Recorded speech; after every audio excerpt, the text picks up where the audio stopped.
Do you break into a cold sweat just thinking about having to give a presentation? Let's help you cope with that.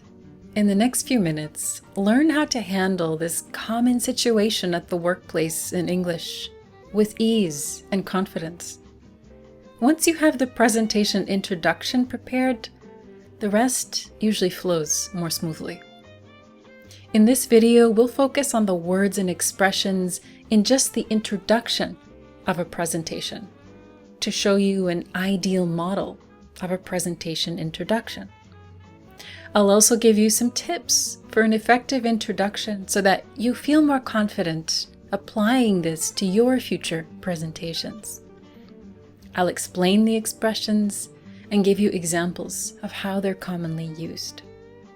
Let's read and break down the presentation introduction first.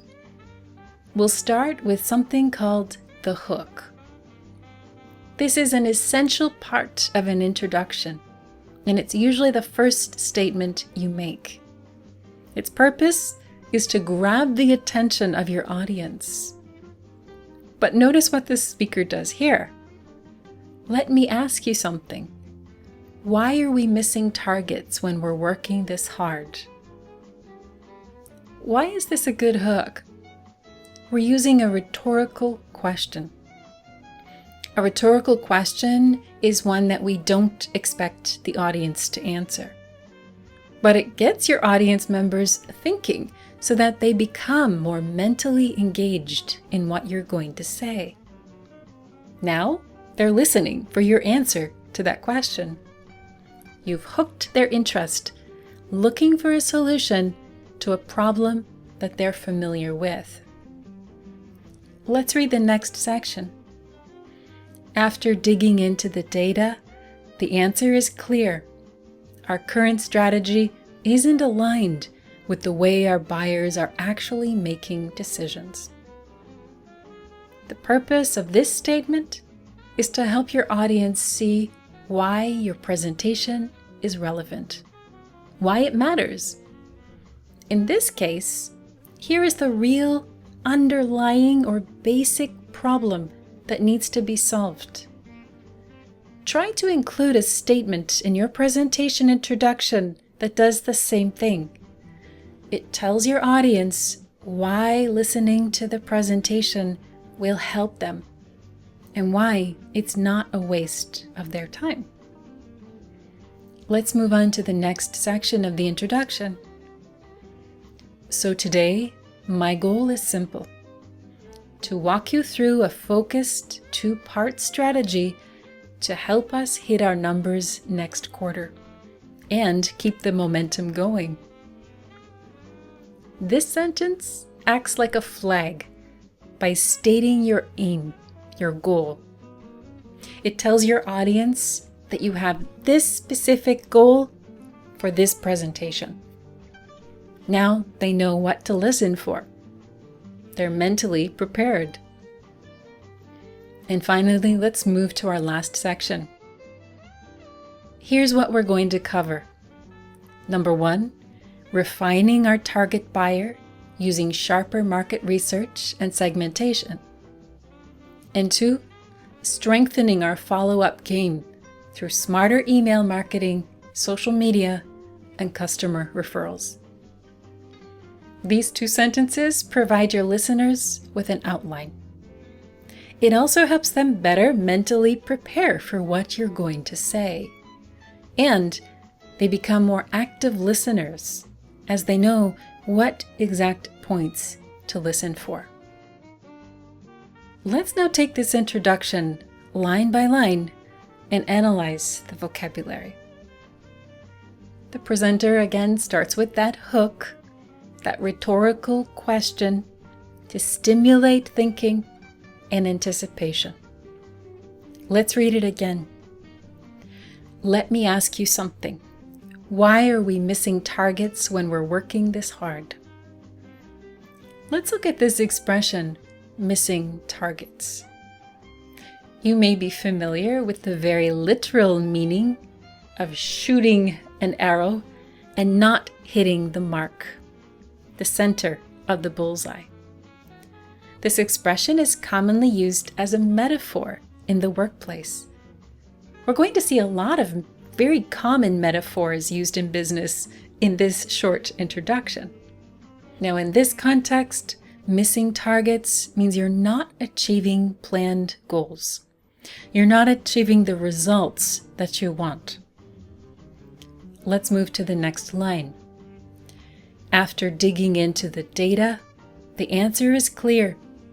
Our current strategy isn't aligned with the way our buyers are actually making decisions. Again, we have some really useful vocabulary here for the work environment. The word current is a synonym for present, our strategy now. But here's a note of caution. Many languages use a word that's similar to actual to mean present.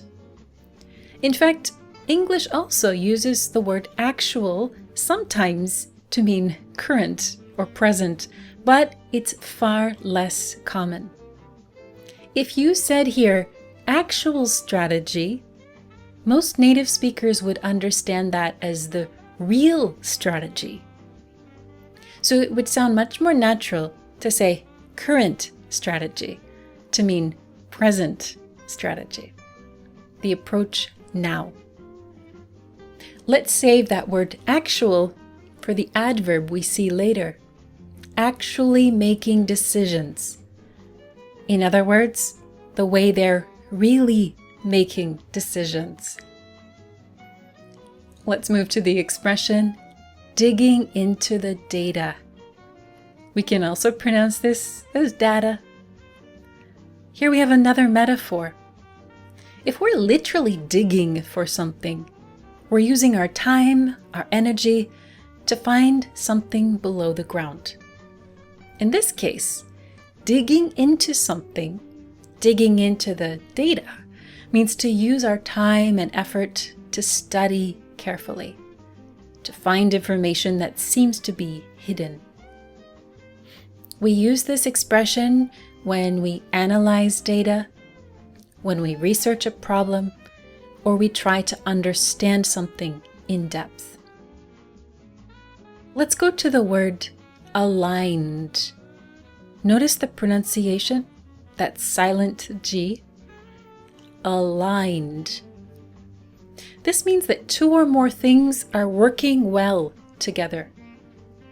You can use this expression to describe ideas that match, goals that support each other, or actions that fit a strategy. Let's go to the next line. So today my goal is simple: to walk you through a focused two-part strategy to help us hit our numbers next quarter and keep the momentum going.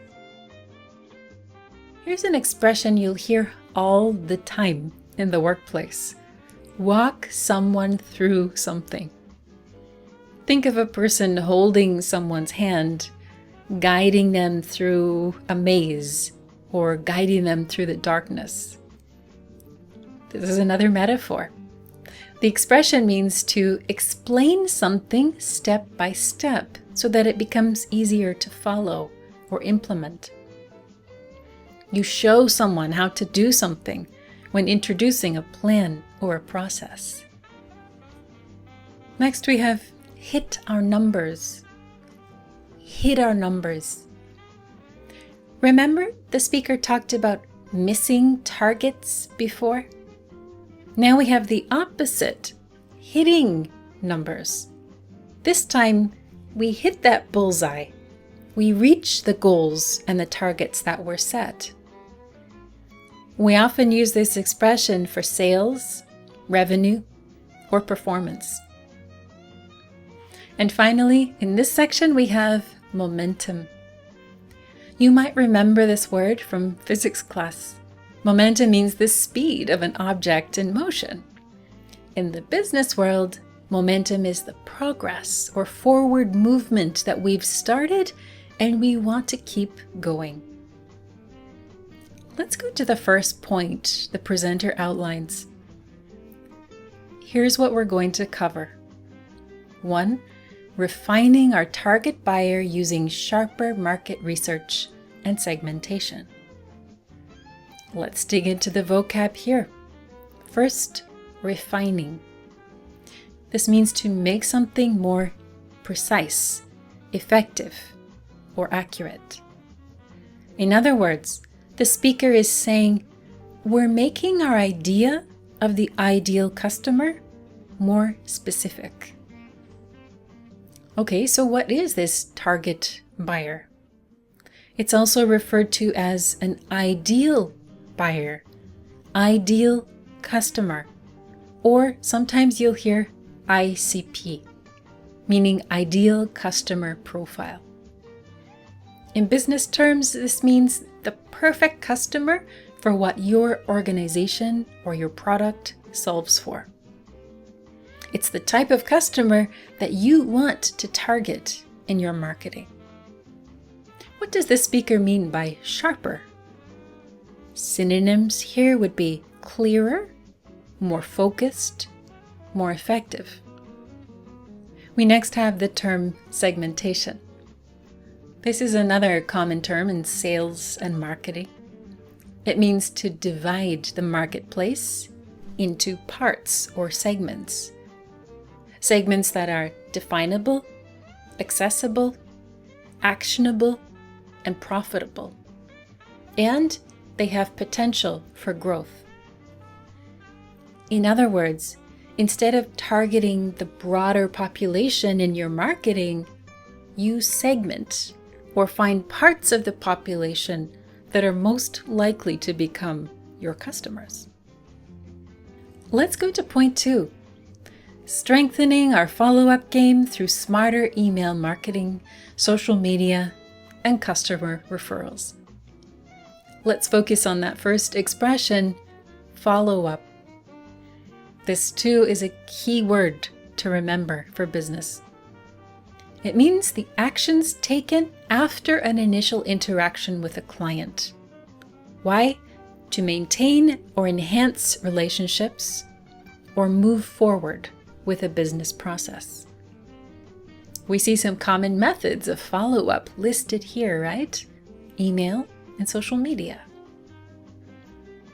Finally, let's focus on the word game. Business is often referred to in the language of games and sports in English. Here, game means a specific activity, a strategy, or area of work, often related to performance or competition.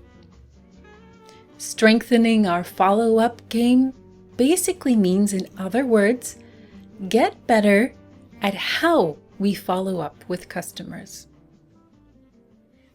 Great! Now that we've covered the vocabulary and some presentation tips, we're sure that you can read the presentation's introduction with greater understanding. I'll read it first. You can pause and follow after. Let me ask you something. Why are we missing targets when we're working this hard? After digging into the data, the answer is clear. Our current strategy isn't aligned with the way our buyers are actually making decisions. So today, my goal is simple: to walk you through a focused 2-part strategy to help us hit our numbers next quarter and keep the momentum going. Here's what we're going to cover. 1. Refining our target buyer using sharper market research and segmentation. 2. Strengthening our follow-up game through smarter email marketing, social media, and customer referrals. Now it's your turn. Pause the video and try that yourself. We hope that you can now use some of these very common expressions and tips the next time you give a presentation in English. Try to practice these expressions as soon as possible to improve retention. Have fun with this and keep up the great work.